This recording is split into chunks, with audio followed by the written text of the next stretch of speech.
Printing money is bad, Mm-hmm. right? It's inflationary. Mm-hmm. But borrowing printed money is insane.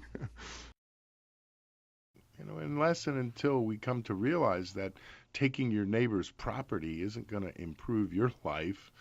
I mean, even if we took it all, Patrick, if we taxed everyone for everything they own, say, remember that MZM figure? Yeah, money with a zero Zero maturity. maturity, Mm-hmm. money in the bank, our savings in dollars is something like $15 trillion. Hmm. Even if we took it all, we still couldn't pay the national I debt. mean, even if you stole it from everybody, which they're That's not, right. they're not against if they could get away with it. No, no, no, no. But it was this idea of socialism, maybe not necessarily communism, but definitely socialism that drove us to this position. The idea that, you work for us for 20 years and then we're going to pay you for the next 40 as though you were still working. These sorts of socialist plans really drew everyone in.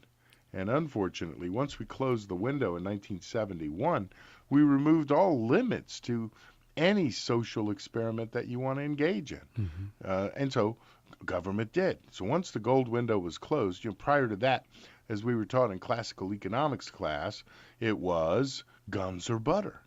So you can either take the tax money that you bring in and you can use it to buy guns and fund your national defense, as they do in North Korea, or you can spend it on butter and feed your people, take care of your people.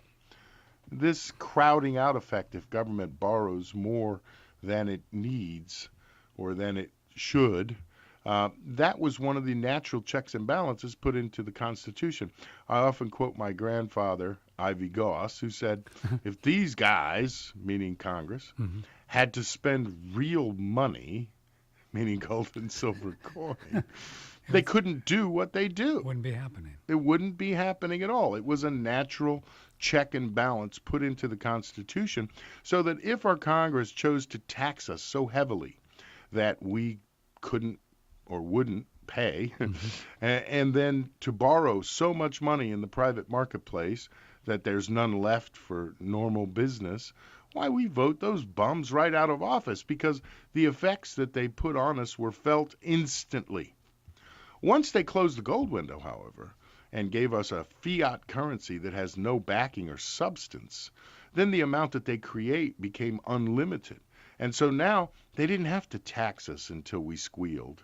They didn't have to borrow money from existing supplies until we were crowding out private borrowers. They simply created extra money and put that into circulation. And the slow, steady, almost imperceptible effects of that additional cash entering circulation were felt from 1971 to the present. So if you look at minimum wage, $1, now 15.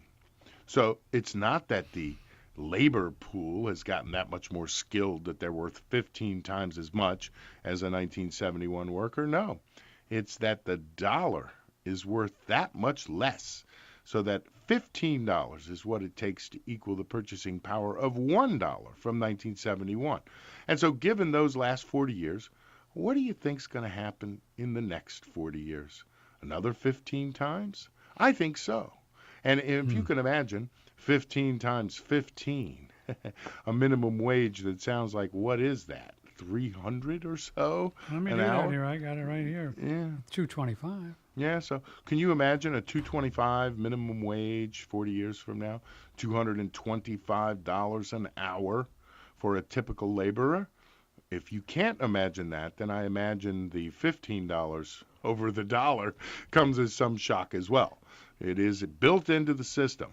And if you're saving something for the future, you better damn make sure that it's going to maintain its purchasing power. I'll tell you what, $150 minimum wage, say 20 years from now, is going to sure look pretty good if you're sitting on a 30 or 40-year fixed rate mortgage of $2,000. You know what I'm Yes. saying? It's Yes, like, I do know whoa. what you're saying. I mean, hey kid, you got you're mowing the grass. Will you pay the house payment this year? And This month? to me, here's what it means that that the silver dollar from 1971, that was a minimum wage. Today is a $15 silver dollar at just for its silver content. Yeah.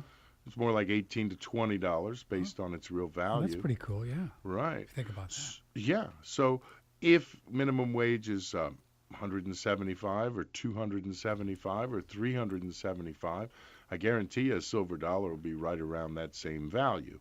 And so if I'm going to save an hour of labor and I save it in the form of a silver dollar, well, then I know that regardless of what happens to the underlying purchasing power of the paper dollar, that my silver dollar is going to maintain its value over the next 30 years. Mm-hmm. And that's what I take solace in when it comes to saving my money.